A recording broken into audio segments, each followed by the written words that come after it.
Welcome to the Careers Unfiltered podcast with Mentoria. You may know your dream job, you may know your dream career, but do you know what goes on behind the scenes in your chosen career path? Have you been able to separate the glamour from the reality in your career? Do you know the good, the bad, and the ugly in your career? Most people walk into their careers without having any idea in terms of what really happens in that career, how to crack success, how to get the right job, how to grow in the career. Don't be those people. Get the ins and outs of your career path through some of the best subject matter experts and industry professionals that Mentoria will bring to you on the Careers Unfiltered podcast. One becomes a doctor because they have passion for it. It's not an IT job that, okay, by default, I got into this job.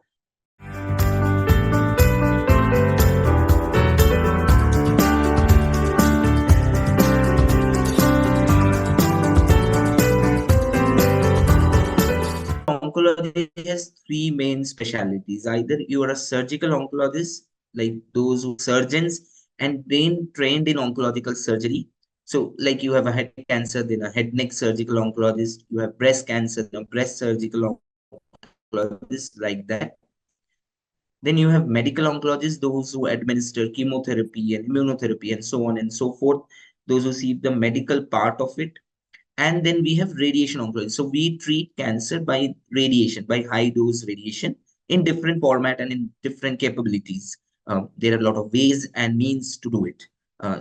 So this is our main field. So we do consult OPDs, we consult people, those who are requiring radiation, plan out their treatment. That plan out has a lot of things. These are all computer based, and then follow them up on treatment and see the result and outcome.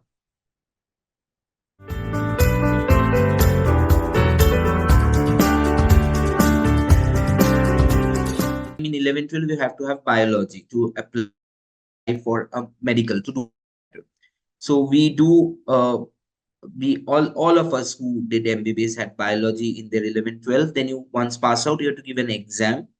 Once you're through to that competitive exam, which is now NEET, a common entrance across India other than the central universities like AIMS and PGI Chandigarh and in universities like that. Otherwise, across all state medical colleges have a common exam now. So you clear that common exam and then you enter MBBS. So the MBBS is basically a basic of your medical care.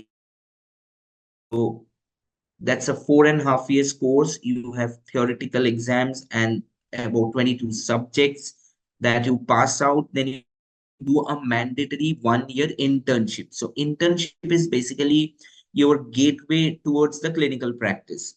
So you are being posted on a rotatory basis to different departments under seniors, and then you learn how whatever you have learned theoretically being implied and implicated practically rather. Once you complete that, so 4.5 plus 1, 5.5 years, then you become a certified doctor. Means you get a medical license recognized by Indian Medical Association and your Medical Council of India. Then you have a practice medicine in general. Then once we do specialization, then again there's an depending on, there'll be two broad things. Either you're surgical oriented, then people choose stuff like general surgery or orthosurgery or maybe ophthal or ENT, stuff like that. Or you choose medicine allied things. So there may be general medicine. So once you do the general MBBS, then you select the specialization branch, and then you get into either a medicine allied or surgical allied. So in that, one of the branches also radiation oncology, which is an MD. So you have completed MBBS, then you have an MD. So in MD, you're completing the radiation oncology, and that's generally a 3 years course.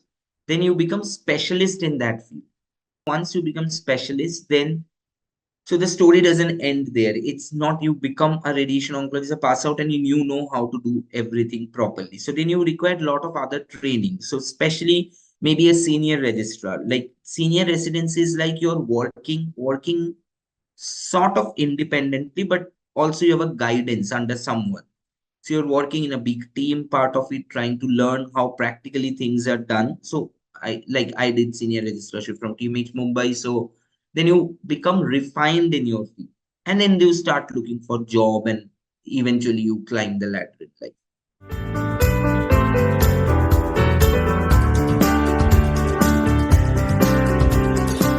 So generally, if you're a surgically oriented person, that one decides from after MBBS. See, if someone wants to become a surgeon, they decide after MBBS only. So then generally they offer an MS general surgery or maybe an orthopedics. So then you already know you're a surgically minded or oriented person. Once you do that, then if you really want to do oncosurgery, now there are MCH oncosurgery, which is after MS. So you have done 5.5 years of MBBS, then you did 3 years of your MS general surgery, then another 3 years of super specialty oncosurgery. Or maybe someone has done, say, ENT, ear, nose, throat, as MS. Then they want to do head neck oncosurgery. Then you apply for that course. So the surgical branches are actually decided post MBBS, that if you want to be surgically oriented, then you go to that path. If you're non-surgical oriented, like medicine allied, then either you complete a MD medicine, then apply for a super specialist BM medical oncology, which is a core medical oncology topic. Or if you want to do a radiation oncology, this is right after MBBS, and then some special training related to it. So two broad: surgical, medical.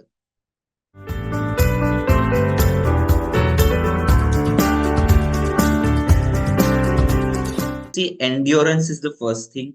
It requires a lot of endurance, because there'll be days you'll be very sad that so this goes like this: you consult people and family, it's a long treatment, the treatment itself is challenging in lot many ways. There's a physical challenge, there's a disease oriented challenge, the caregivers have their burnout and their challenges, there's a financial aspect to it also, and there's an uncertainty of life overall. You meet families, you with your interaction in your daily treatment, you know them in depth, and suddenly you one day might find they're no more here. So that took a lot of time for many of us. Initially, when we were training, we used to come back home. I remember I used to feel that what I am doing, like, it goes very nihilistic at times. But then once you see more and more time goes, that so many people have been cured also, that cure versus not cured ratio, then you feel, okay, we might have contributed. So the endurance is the first thing. We as doctors over a period of time becomes very dissociative personality. While you're working and your emotions are two different things. So that definitely helps. That definitely helps. Otherwise, it becomes difficult because you, if you're very emotional, then it's very difficult to cope as an oncologist because you'll get entangled in their emotion. So it's important that you have to be empathetic, not sympathetic. If you become sympathetic, then you also starts getting into that zone. So best is to be empathetic and try to be dissociative from their emotions and other things. So that two are very important qualities.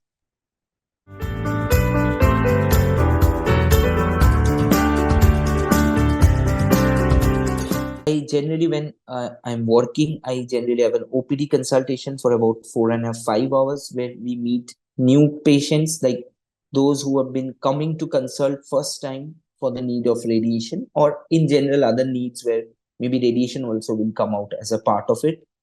We also have to see patients who are undergoing radiation. So radiation is at times very long process. So some people might require for 3 weeks continuous, some might also require 7 weeks continuous. So how they're tolerating treatment, what side effects they're getting, that also we have to check, so that they meet us on a weekly interval. And also we have to see patients who have completed treatment. So there can be two categories in that: those who have completed treatment and doing well, so coming for a regular follow-up. So it goes without saying that the regular follow-up is a very important aspect of it. They have to come for regular follow-up. We have to check two things in that: whether in regular follow-up we are able to pick up disease which has come back and still not causing symptom, so then it's very early, or they're getting some side effect of the treatment. Every treatment has some side effect, definitely. So for that follow-up, so these are the three broad categories of patients I see in OPD. Once I'm done with 4.5, 5 hours of OPD, I also have to do their planning. So that planning is a computer-based thing. It's a CT scan based thing.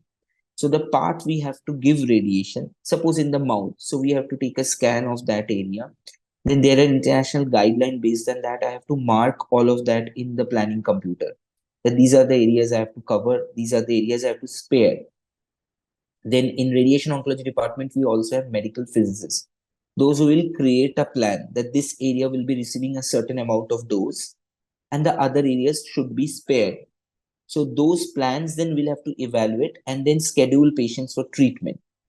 Then our third in the line would be radiation technologists, those who treat in the radiation machines, these patients. So those patients come for treatment. We have to see their setup, how they're set up and how the treatment is going on. So all these would be a part of a daily routine. Plus, as the department grows, there will be a lot of other departmental academics for juniors, many other hospital committee meetings.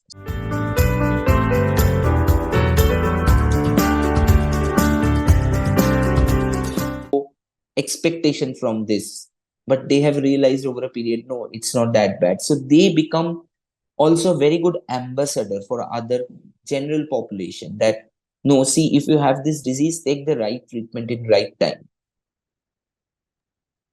Understood. Now, are there any opportunities in academia, research institution, or similar fields besides clinical practice in this particular domain? So, so clinical practice plus clinical research remains a key thing. If you're going into an academic institute, then obviously your clinical research will be a very key thing in oncology, because oncology is a very key branch for research because it's ever evolving and every time something new is coming out. Now, people can also take up opportunities like doing basic oncology PhD, maybe in India, maybe in abroad, that trying to do the how the cell biology works for cancer, to be very basic to what genomic markers are there, what in a cellular level, what markers are actually triggering a particular cancer, doing research on those aspects. Also, there are research like at places like Tata Institute of Social Science or fundamental research of doing maybe a socio-economic research of how the treatment impacts someone. So those people may not be typically from oncology field, maybe from psychology or sociology field, but wants to get associated and do something like that. So yes, yeah, there are a lot of scopes. Even in the places like IIT, they do a lot of basic oncological research related to AI, which is a very key nowadays. AI and machine learning and big data, things like that.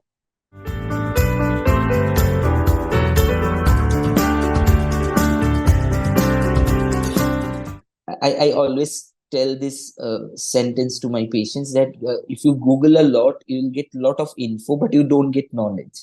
So get that knowledge, you have to come to a specialist. And this is typically true. So people read that you have this cancer. So if you Google, then you have this much of survival only. Then a lot of mumbo jumbo and a lot of alternative medicines, which is a big fad in India and anywhere in the world.